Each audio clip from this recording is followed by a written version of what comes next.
రంగారెడ్డి జిల్లా కోహెడలో దేశంలోని అతిపెద్ద అంతర్జాతీయ హోల్సేల్ చేపల మార్కెట్కు శంకుస్థాపన జరిగింది. ప్రపంచ మత్స్యకార దినోత్సవం సందర్భంగా కేంద్ర రాష్ట్ర ప్రభుత్వాల భాగస్వామ్యంతో 47 కోట్లతోటి నిర్మించనున్న ఈ మెగా ప్రాజెక్టుకు మంత్రి వాకటి శ్రీహరి, ఎంపీ చామల కిరణ్ కుమార్ రెడ్డి, ఎమ్మెల్యే మల్రెడ్డి రంగారెడ్డి శంకుస్థాపన చేశారు. మత్స్యకారులకు, ముదిరాజులకు కాంగ్రెస్ ప్రభుత్వం అండగా ఉంటుందని మంత్రి వాకటి శ్రీహరి భరోసా ఇచ్చారు. గత ప్రభుత్వంలో తాము ఫోన్ ట్యాపింగ్లకు పాల్పడడం లేదని, తమ పాలనలో ప్రతి ఒక్కరికి కూడా పూర్తి స్వేచ్ఛ ఉంది అన్నారు. అనంతరం చేపల పెంపకం కోసం లబ్ధిదారులకు ₹1,00,000 విలువైన చెక్కులను మంత్రి పంపిణీ చేశారు.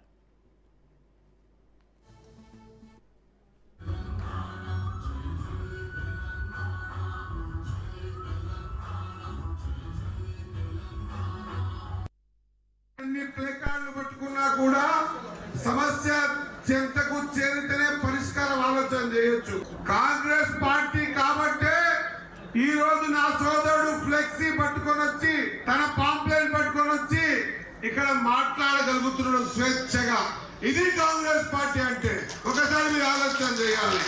గత 10 సంవత్సరాలుగా మేము కాంగ్రెస్ తో ఉన్నప్పుడు ఏదైనా కార్యక్రమం తీసుకుంటే బీఆర్ఎస్ టిఆర్ఎస్ పార్టీ నా మీదనే దాదాపు 100 హౌస్ అరెస్టులు చేసిన సందర్భాలు చూసాం.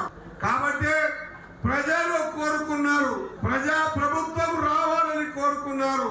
ఆ ప్రజా ప్రభుత్వం, ప్రజల ప్రభుత్వం వచ్చింది కాబట్టి ఇంత స్వేచ్ఛగా తమ అనుకున్న మాటని అధికారస్తులకు లేదా ప్రజా ప్రతినిధులకు, మంత్రులకు, ప్రభుత్వానికి చేరవేస్తున్న మాట ఈ రోజు జరిగినటువంటి సందర్భమే దీనికి ప్రత్యక్ష సాక్ష్యం తెలియజేస్తా ఉన్నా మిత్రులారా. ప్రతి చేపలు కూడా ఇంటర్నేషనల్ మార్కెట్ వరకు తీసుకుపోయే విధంగా ఉన్నటువంటి ఈ కొయిడా ప్రాంగణం, ఈ పెట్టుకునేటువంటి మన ఈ ఫ్యాక్టరీ ఖచ్చితంగా భవిష్యత్తులో మన ఆర్థిక మూలాలను కూడా పెంచే విధంగా ఉంటుందన్న మాట మరొకసారి గుర్తు చేస్తూ